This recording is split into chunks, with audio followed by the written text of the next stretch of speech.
السلام عليكم ورحمة الله وبركاته. إن الحمد لله نحمده ونستعينه ونستغفره، نؤمن به ونتوكل عليه، نعوذ بالله من شرور أنفسنا ومن سيئات أعمالنا، من يهده الله فلا مضل له ومن يضلل فلا هادي له، وأشهد أن لا إله إلا الله وحده لا شريك له، وأشهد أن محمدا عبده ورسوله. قال تعالى في كتابه الكريم: محمد رسول الله والذين معه أشداء على الكفار رحماء بينهم.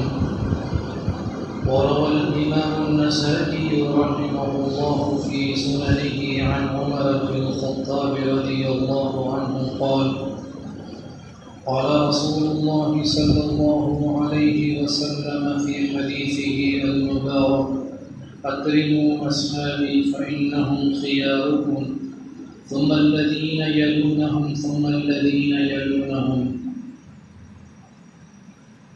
أما بعد، فإن خير الحديث كتاب الله، وخير الهدي هدي محمد صلى الله عليه وسلم. إن شر الأمور محدثاتها، وكل محدثة بدعة، وكل بدعة ضلالة، وكل ضلالة في النار. تمام تر کی دریائی بڑائی اچھے کلمات خالق کائنات کے لیے، مالک کائنات کے لیے، رازق کائنات کے لیے، جس کے بغیر نہ تو آج تک کسی کی بنی اور نہ ہی قیامت تک بن سکے گی. بے شمار سلام رسول اللہ صلی اللہ علیہ وسلم کے وجود مزکہ پر، جنہیں رب کائنات نے رحمت کائنات بنایا، اور وہ تمام خوبصورت وجود جنہیں اللہ تعالیٰ نے محبوب کائنات صلی اللہ علیہ وسلم کی صحبت کے لیے منتخب کیا، رضی اللہ عنہم ورضوا عنہ. میرے قابل احترام سامعین اور سامعات، اللہ کا فرمان اور محمد اللہ کے رسول ہیں.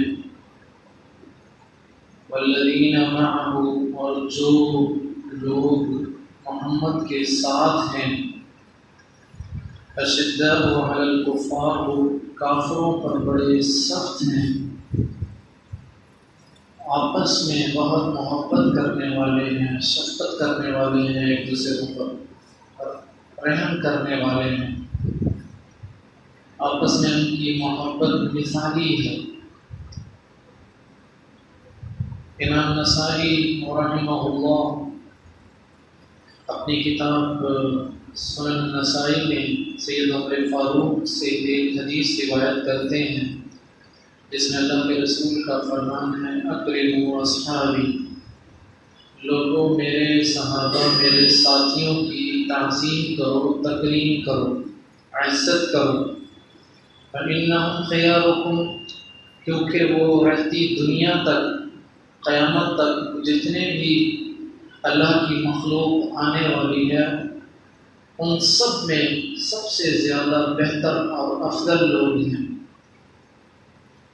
اور پھر جو ان کے بعد آئیں گے، اور پھر جو ان کے بعد آئیں گے. امام بخاری رحمہ اللہ اپنی صحیح میں ایک حدیث روایت کرتے ہیں، اللہ کے رسول کا ارشاد ہے: خیر الناس قرنی، سب سے افضل ترین اور بہتر لوگ میرے زمانے کے ہیں، یعنی صحابہ کرام رضوان اللہ علیہم اجمعین اس کائنات میں سب سے افضل ہیں. پھر وہ لوگ جو ان کے بعد آئیں، پھر وہ لوگ جو ان کے بعد آئیں.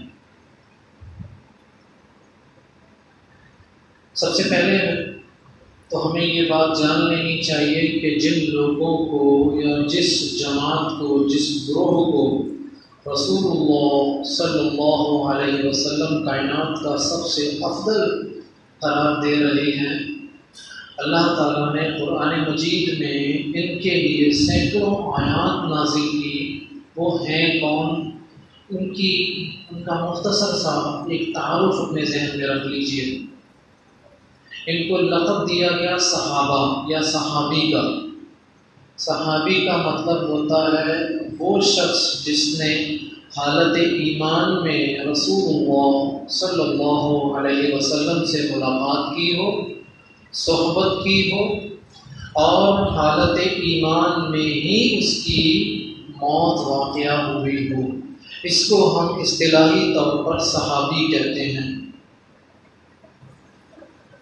دوسری بات یہ جان لیجئے، اس اعتبار سے کہ اللہ نے ان کی تعریف قرآن مجید میں کی، رسول اللہ صلی اللہ علیہ وسلم نے ان کی مدح سرائی اپنے فرامین میں کی، ان میں کوئی بڑا چھوٹا نہیں ہے۔ اس اعتبار سے سب ایک جیسے ہیں۔ جس نے سب سے پہلے اسلام قبول کیا اس کے لیے بھی رضی اللہ عنہ کا لقب استعمال کیا جاتا ہے، اللہ اس سے بھی راضی ہو گیا۔ اور جس نے حیات طیبہ کے آخری لمحات میں اسلام قبول کیا، رسول اللہ صلی اللہ علیہ وسلم کو دیکھا، آپ کے ساتھ رہا، اس کے لیے بھی یہ لقب استعمال کیا گیا رضی اللہ عنہ، اللہ اس سے بھی راضی ہو گیا۔ یعنی صحابی بڑا ہو یا چھوٹا ہو، اس اعتبار سے ان سب سے اللہ تعالیٰ راضی ہو گیا اور وہ سب اللہ سے راضی ہو گئے۔ تیسری بات، میرا اور آپ کا موقف کیا ہونا چاہیے، ان لوگوں کے بارے میں کیا عقیدہ ہونا چاہیے۔ It is the most important question for us۔ ہمیں کیا سوچنا چاہیے ان کے بارے میں، اس لیے کہ سال کے مختلف دنوں میں ان خوبصورت وجودوں کے بارے میں ہم اپنے دائیں بائیں سے سوشل میڈیا پر کبھی اپنے ہی ساتھیوں کی زبانی، اپنے ہی جماعت کے کچھ علماء کی زبانی، کبھی دیگر لوگوں کی زبانی کچھ ایسی نازیبا باتیں سنتے ہیں جو قطعاً ناقابل برداشت ہوتی ہیں۔ تو میرے قابل احترام ساتھیوں، میرا اور آپ کا موقف یہ ہونا چاہیے جو میں نے بھی تھوڑی دیر پہلے بیان کیا، کہ ہر وہ وجود، ہر وہ ہستی جس کے ساتھ رضی اللہ عنہ کا لقب لگ گیا، وہ ہمارے لیے قابل احترام ہے۔ اللہ کے رسول نے کیا فرمایا؟ اکرموا اصحابی، لوگو میرے ساتھیوں کا احترام کرو، تعظیم کرو، تکریم کرو۔ اللہ کے رسول کا ایک اور فرمان ہے، میرے ساتھیوں کو گالیاں مت دو۔ ایک اور فرمان ہے جس میں یہ ہے کہ میرے ساتھیوں کو برا نہ کہو۔ ایک اور فرمان ہے جس میں یہ کہا گیا کہ تم میں سے کوئی ایک بہت پہاڑ جتنا سونا بھی خرچ کر لے تو میرے کسی ساتھی کی مد کے خرچ کیے ہوئے صدقے کے برابر بھی وہ نہیں پہنچ سکتا۔ حسن بصری رحمہ اللہ سے کسی نے پوچھا تھا کہ معاویہ افضل ہیں یا عمر بن عبدالعزیز، تو حسن بصری غصے میں آ گئے، کہنے لگے کہ 500 عمر بن عبدالعزیز مل کر بھی آ جائیں تو وہ معاویہ کی برابری نہیں کر سکتے۔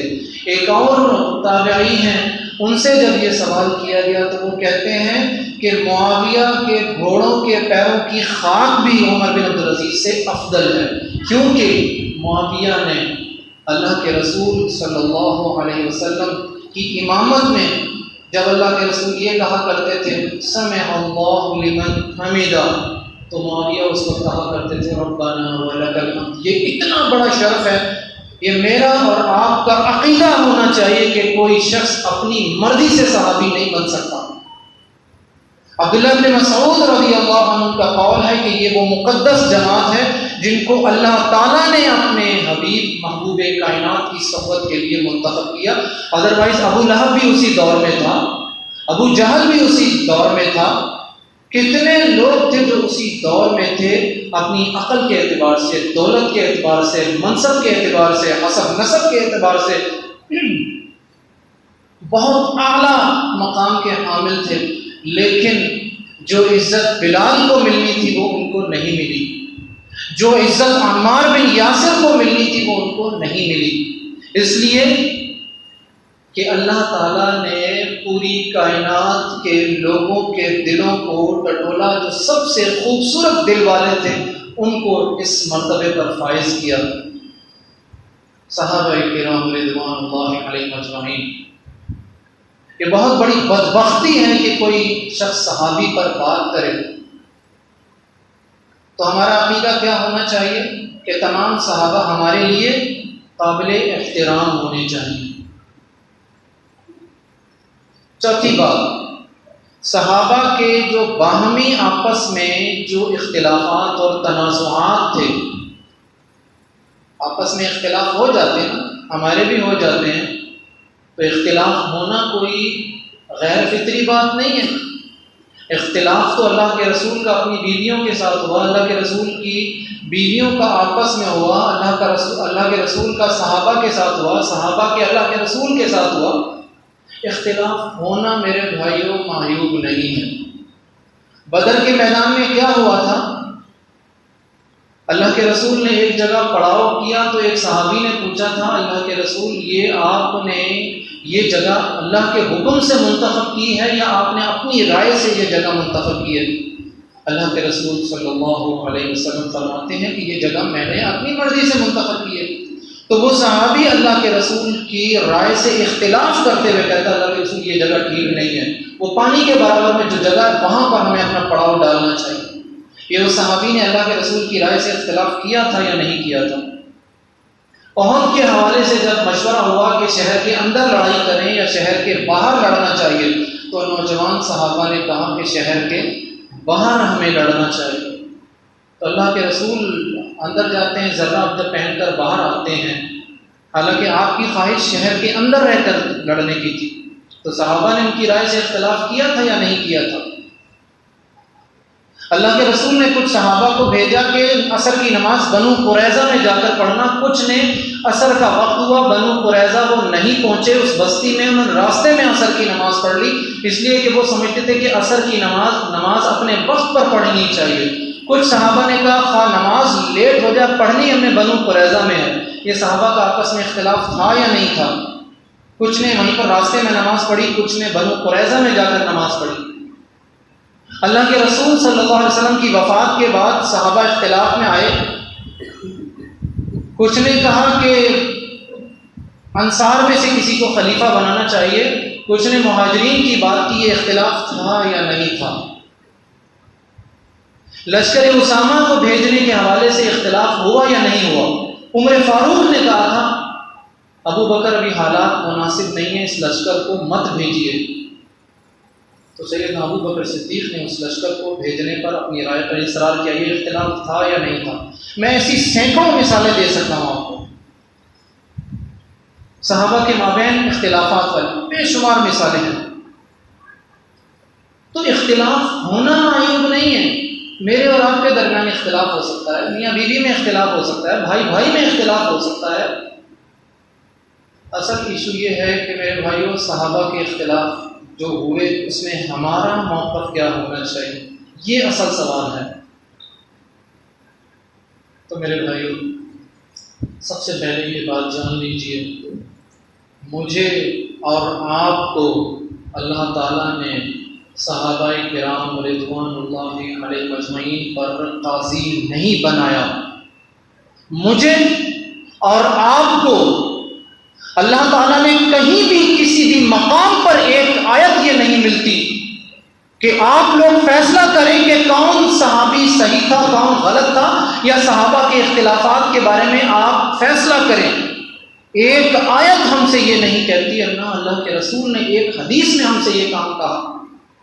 ہماری ڈیوٹی نہیں ہے، ہماری ذمہ داریوں میں سے یہ نہیں ہے، ہمارے فرائض میں یہ بات نہیں ہے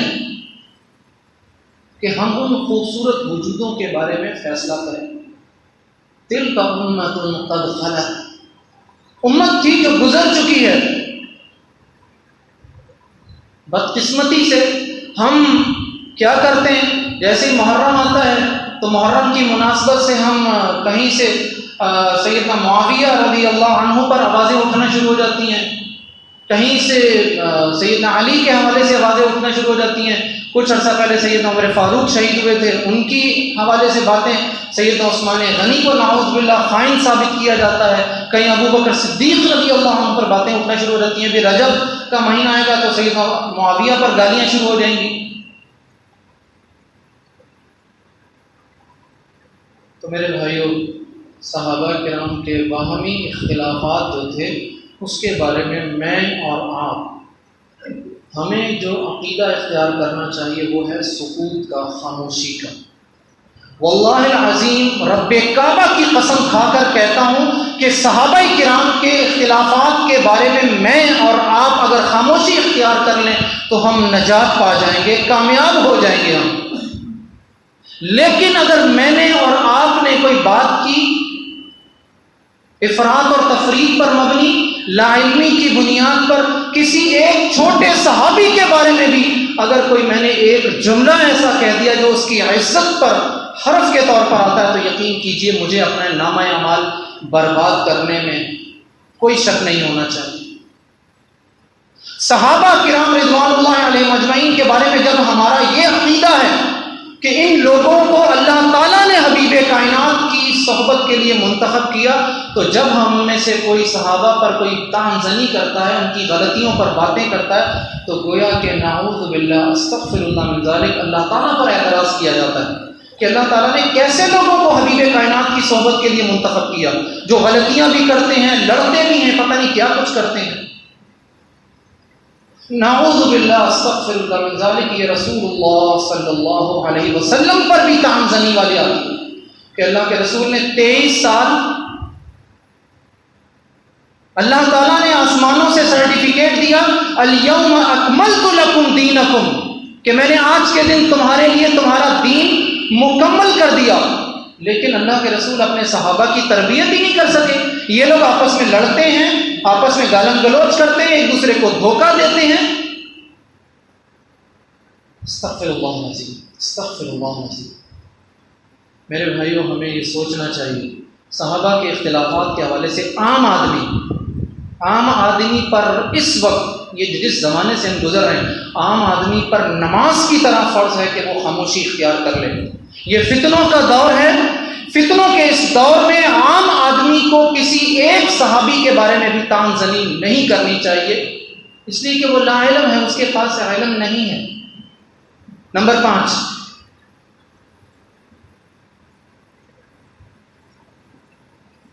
بعض جوانب سے یزید کے حوالے سے باتیں کی جاتی ہیں، مجھے اس چیز سے کوئی غرض نہیں، آپ یزید رحمہ اللہ کہیں، یزید لعنت اللہ کہیں، یا یزید کے بارے میں خاموشی اختیار کر رہے ہیں۔ میرا جو عقیدہ ہے وہ میرا عقیدہ ہے، میں آپ لوگوں کو اس بارے میں نہ مجبور کر رہا ہوں، نہ میں اس موضوع پر بات کر رہا ہوں، لیکن یہ ذہن نشین کر لیجئے کہ جتنے لوگ یزید کے حوالے سے بات کرتے ہیں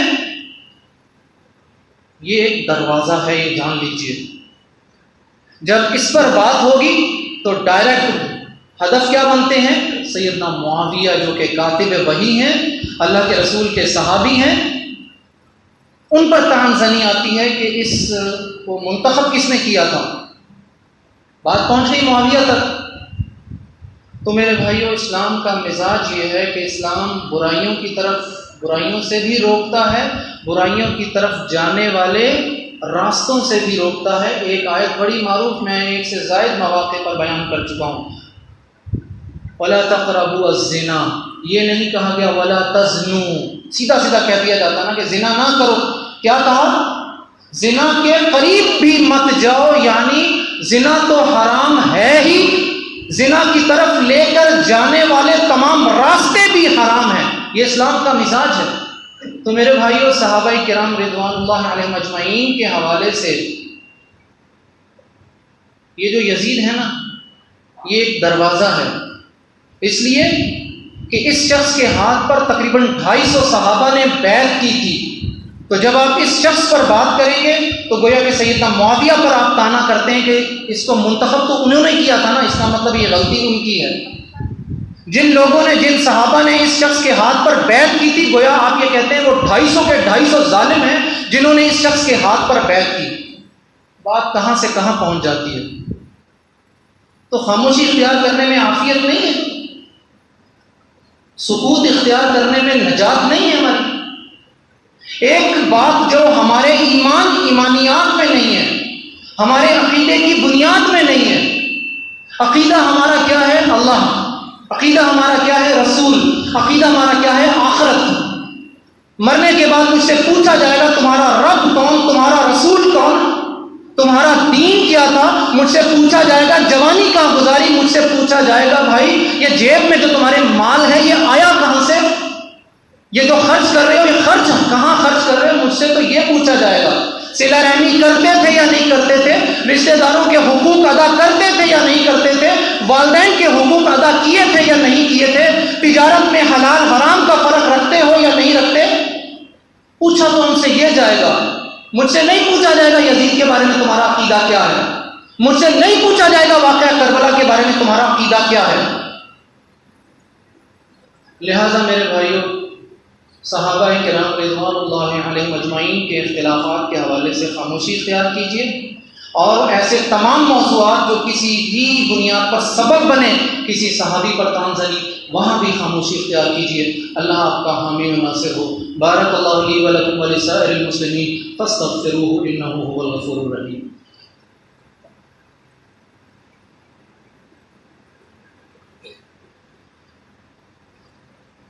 الحمد لله الذي خلقنا ورزقنا وأنعمنا على نعم ظاهرا وباطنا.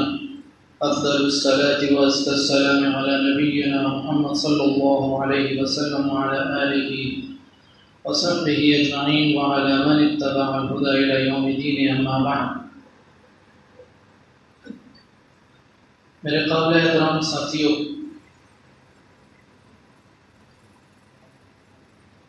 ہماری احادیث کی کتابوں میں بھی، تاریخ کی کتابوں میں بھی بہت کچھ موجود ہے. سچ سارے کا سارا موجود ہے. معاملہ یہ ہے کہ ہماری رسائی اس سچ تک نہیں ہو پا رہی. ہم کوشش نہیں کرتے اس سچ تک پہنچنے کے لیے. میں اور آپ بچپن سے یہ قصہ سنتے چلے آ رہے ہیں کہ سیدنا ابو سفیان رضی اللہ عنہ کی جو بیوی تھی ہند، انہوں نے حمزہ کا کلیجہ اور جگر چبایا تھا، تو ان کا لقب رکھ دیا گیا جگر خوار ہند. یہ سینکڑوں نہیں ہزاروں مرتبہ قصہ ہم نے کورس کی کتابوں میں بھی پڑھا، آرٹیکلز میں پڑھتے ہیں، نیٹ پر بھی پڑھتے ہیں. کیا کبھی کسی نے آپ کو یہ بات بتائی کہ یہ وہی ہند رضی اللہ عنہا ہیں جنہوں نے اسلام قبول کیا تھا، جو صحابیہ ہیں؟ کیا کسی نے آپ کو یہ بات بتائی کہ رسول اللہ صلی اللہ علیہ وسلم کی سب سے بڑی بیٹی زینب جو مکے سے ہجرت کرنے کے لیے باہر نکلتی ہیں تو ایک موذی حبار بن الاسود جو نیزہ مارتا ہے جس سے سیدہ زینب کا عمل ثابت ہوتا ہے،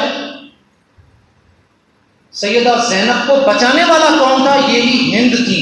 اور وہ لڑتی ہیں حبار سے کہ تم لوگوں کو شرم نہیں آتی، بدر کے میدان میں بزدلوں کی طرح پیٹھ دکھا کر بھاگتے ہو اور نہتی عورتوں پر حملہ کرتے ہو. یہ وہی ہند ہے جس پر ہم یہ الزام لگاتے ہیں. وہ قصہ جھوٹا ہے. لیکن پھر سیدہ زینب کو اپنے گھر لے کر جاتی ہیں، ان کی مرہم پٹی کرتی ہیں. ایک دن ایک روایت کے مطابق اور ایک روایت کے مطابق 2 دن وہ اپنے گھر میں رکھتی ہیں اور سیدہ زینب کو پھر باحفاظت خود اپنی نگرانی میں مکے کی حدود سے باہر چھوڑ کر آتی ہیں. ہمیں تو نہیں بتایا کسی نے یہ بات، ہمیں تو کسی نے یہ بات نہیں بتائی جاتی کہ ابو سفیان دشمن اسلام تھا. اسلام لانے کے بعد بھی ان کا جو زمانہ کفر کی باتیں وہ معاف نہیں کی جاتی. ابو سفیان آیا، ابو سفیان بھاگا، یہ ہم ذکر کر رہے ہیں ایک صحابی رسول کا. اللہ کے رسول صلی اللہ علیہ وسلم نے فتح مکہ کے موقع پر کہا تھا کہ جو شخص مکے میں داخل ہو جائے گا خانہ کعبہ میں وہ مامون ہے. جو شخص ابو سفیان کے گھر میں داخل ہو گیا وہ بھی مامون ہے. اللہ کے رسول جس صحابی کے گھر کو جائے امان بنائیں اس کے لیے ہم یہ انداز اختیار کریں، اس کو برا بھلا کہیں. ایک جنگ جو بعد میں آتی ہے اللہ کے رسول کی وفات کے بعد، ایسا موقع تھا، بتانے والے بتاتے ہیں کہ پورے لشکر پر سناٹا تھا، صرف ایک شخص کی ذات، ایک شخص کی آواز تھی، ابو سفیان رضی اللہ عنہ کی. پہلے ایک آنکھ گوائی، پھر دوسری آنکھ گوائی، اور پھر یہ کیفیتی بڑھاپے میں جنگ میں شرکت کرتے ہیں، مارکے میں. ہم ایسی خوبصورت ہستیوں کو برا کہتے ہیں. شرم نہیں آتی ہمیں، حیا نہیں آتی. کسی ایک صحابی کو عمدن برا بھلا کہنے والا وہ شخص کافر ہے، وہ اسلام سے خارج ہو جاتا ہے. عمدن جو شخص کسی صحابی کو برا کہے. اسی لیے میں کہتا ہوں میرے بھائیوں، یہ حکم تو عمدن کے لیے ہے، لیکن اگر کوئی شخص لا علمی میں کسی ایسی گفتگو میں حصہ لیتا ہے تو للہ اس کو بھی توبہ کرنی چاہیے، استغفار کرنی چاہیے. اس کا معاملہ بھی اللہ کے سپرد ہو چکا ہے. لہذا ان خوبصورت وجودوں کے حوالے سے ایسی کوئی مجلس ہو، آپ خاموشی اختیار کریں، وہاں سے اٹھ جائیں. قرآن کی ایک آیت کی روح سے کہ ایسی کوئی مجلس جس میں اللہ کے شعائر کی توہین ہو، وہاں کسی مسلمان کو، مومن کو نہیں بیٹھنا چاہیے اس مجلس میں. تو صحابہ کرام رضوان اللہ علیہ مجمعین ایک بہت بڑی علامت ہے.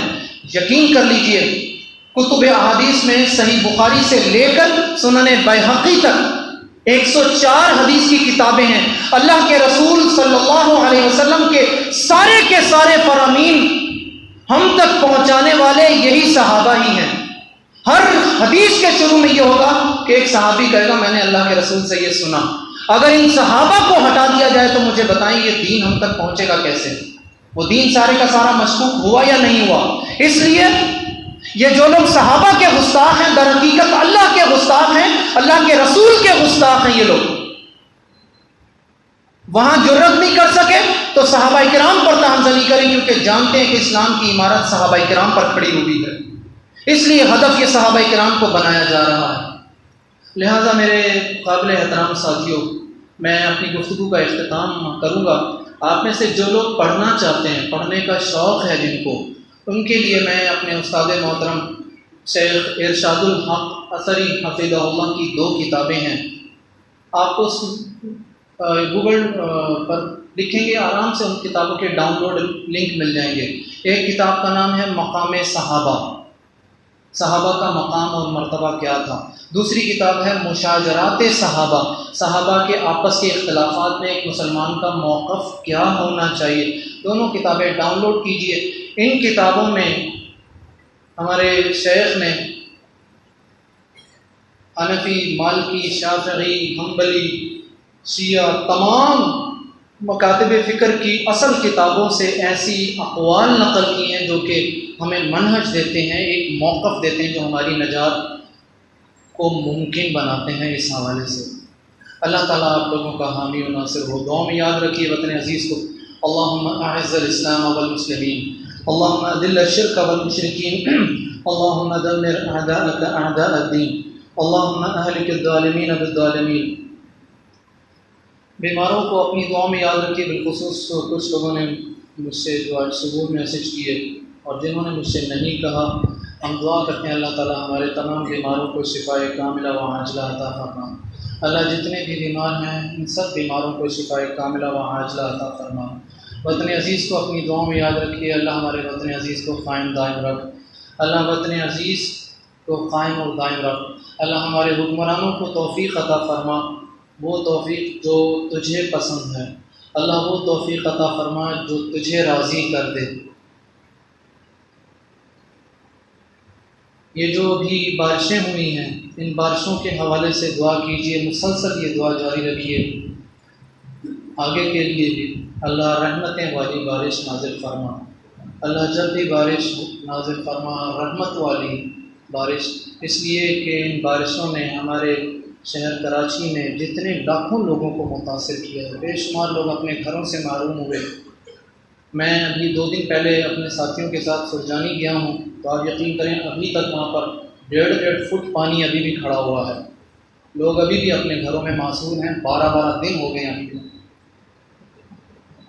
کھانے پینے کی طرف سے بجلی نہیں ہے وہاں پر. ابھی 10 دن ہو گئے لائٹ غائب وہاں پر. تو دعا کیجیے اللہ رحمت والی نازل، اللہ رحمت والی بارش نازل فرما. اللہ ایسی بارش جو رحمت والی ہو، ایسی بارش نہیں جو ہلاکت والی ہو. وآخر دعوانا ان الحمد للہ رب العالمین وقوموا للہ قانتین.